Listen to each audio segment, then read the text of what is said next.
What is it about Rolex? It seems that people are goggle-eyed with the brand. Are the watches that good? Is it a brand that's reached its peak? Am I being salty, or do they genuinely deserve the market position that they're in?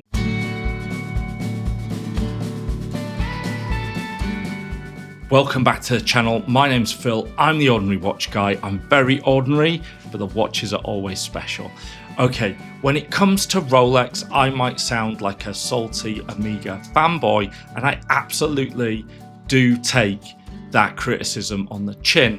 But today, I'm going to challenge myself to offer a more objective take on this brand, because what they've achieved in the marketplace is genuinely incredible. The question that I'll ask is, do they deserve it? And of course, how long can it continue? If they do lose their top spot, who's going to take it off them? And how on earth will it happen? Let's get into it, guys. Okay, first of all, let's actually consider Rolex. They are the monster of the watch industry, really. Their turnover last year was 10.6 billion Swiss francs, and that grew 5% on the previous year. The UK arm of the company alone does £685 million worth of business every year, and that's twice what Breguet would be expected to do globally on an annual basis. These are some insane numbers, and Rolex is more than 30% of the Swiss watch industry. When other makers have fallen into decline, Rolex have powered through, and even when they've been surrounded by criticism of things like the new land dweller as a model, or the controversy surrounding availability and AD behaviours, Rolex continued to grow and succeed. They sell between 1 and 1.2 million watches every year, and that does not include what they do on the secondary market. The second place in the watch industry belongs to Cartier now, but it's a big drop. Cartier's revenue was 3.1 billion for 2023, in a year that saw them sell 660,000 watches.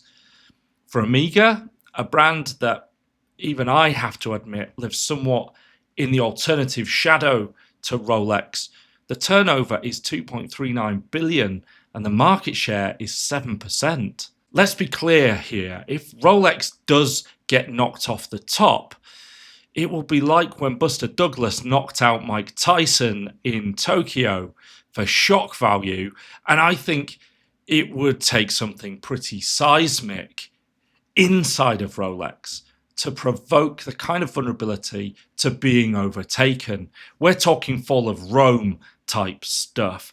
What we do know is that usually when an empire is most complacent and seems to be unshiftable, that's when something happens. And I'm thinking of recent history like IBM, maybe BlackBerry, although admittedly, I mean, those are tech sector comparisons. So how on earth did Rolex get there? Well, I'm going to surprise you here, because I think Rolex got there by being solidly second best on product, but always the best in marketing. Here's the truth about the brand. They weren't on the wrist of Gertrude Ederle when she swam the English Channel for the first time. Sir Edmund Hillary wasn't wearing an Oyster Perpetual when he climbed Mount Everest. They didn't invent the automatic watch. They just refined the system of John Harwood to create a perpetual rotor. They called the Daytona the Cosmograph because of the space watch craze caused by the Speedmaster. But the Daytona didn't go to the moon. For many years, the Daytona was dependent on a zenith movement and wasn't a piece of Rolex engineering. The Rolex Submariner is not the first dive watch. Blancpain and the 50 Fathoms was released earlier and is generally credited as being the first. But this wouldn't stop Rolex from marketing it as such. On a non-commercial basis, Panerai were making underwater watches for military divers almost 20 years before that, although they weren't available to the general public. And in fairness, Rolex are nowhere to be seen on pilots' watches, really. They can't compete with Longines, IWC, or Breitling. And understandably, they kind of stand well clear of the Flieger watch conversation. Until you consider their GMT, the Master GMT2 is simply the most in demand and sought after model of its niche. And if anything is the modern watch for the traveller, well, it's the GMT. So very often Rolex is second to the achievement, but largely they're always going to be in the conversation right there.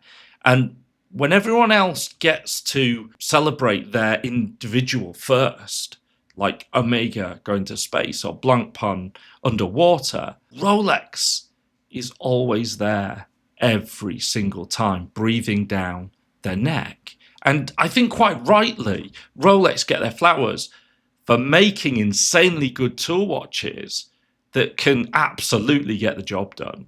Their marketing, though, is the marketing that takes them to the next level, because they will quite happily ignore whoever was first and claim or erase the achievement if they possibly can.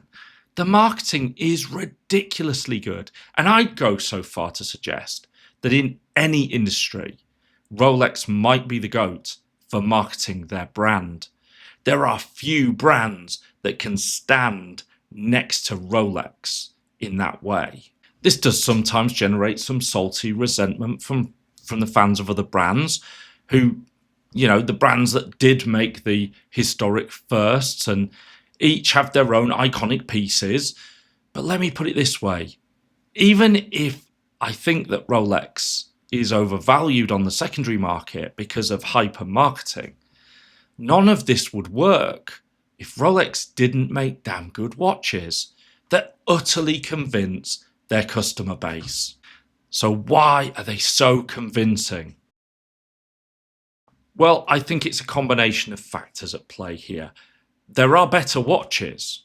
Rolex, in a lot of ways, and hear me out, is quite basic in the way of complications, but they know that the real watch market is made up of muggles, not watch aficionados, and these muggles are not going out getting excited about moon phases, perpetual calendars, tourbillons, and stuff like that. Rolex focuses on the core of what people are attracted to. Additionally, that marketing, well, a lot of people have never heard of Audemars Piguet, Vacheron Constantin, or Patek Philippe. It's like they don't exist to the muggles. And it's difficult to say that in a watch video, but it's true. Ask your friends who are not watch people. They know about Rolex, they won't have heard of the Trinity. When someone gets to the level of achievement that makes them think about buying an incredible watch for thousands of pounds, I'm afraid Jaeger-LeCoultre is not on the tip of their tongues. Instead, they do think Rolex. And when they handle a Rolex for the first time, they're met with incredible bracelets. And it's fair to say that the Jubilee bracelet might be the most comfortable bracelet ever designed. They experience insanely good clasps. They look at the 904L steel that just seems to shine differently. And they hold it in their hands and they think, yes, this might be the best watch in the world. And it probably is the best watch that they've ever handled. And while we talk about the ridiculous idea of paying £30,000 for a stainless steel Daytona, and frankly, I find that to be just odd behaviour, and people should know better than that. But when you look instead at the Oyster Perpetual 41 for £5,650, for a lot of people, that is the best gateway drug that is socially acceptable for them to ever get involved in. And likewise, I can appreciate why they graduate to a Datejust or an Explorer. it would be as natural as moving from cocaine to crack. I watched that Jenny L video where her husband gives her a 36mm candy pink Oyster Perpetual.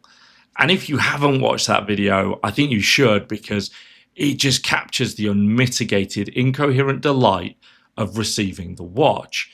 And I'll link that video in the comments. It's a lovely video. That joy and excitement is what Omega and Cartier have to compete with. It's not the watch, it's the joy. So who could take Rolex off the top? I find it hard to see, and I don't have that crystal ball. I'd welcome your comments as to who you think could do that. I actually think that Rolex would have to implode from this position to allow that to happen. Rome fell from the inside. Let me know in your comments what you think. Thank you for watching the video. If you've enjoyed the video, please do hit the like button. This puts it in front of more people who might enjoy it. Stay in touch by hitting subscribe. It's fast and free, and I'd love to have your support in growing my channel. I'll be back soon with some fresh content for you, but in the meanwhile, why not check out one of my previous uploads? Stay safe, enjoy your watches, and I'll see you in the next one. Bye for now.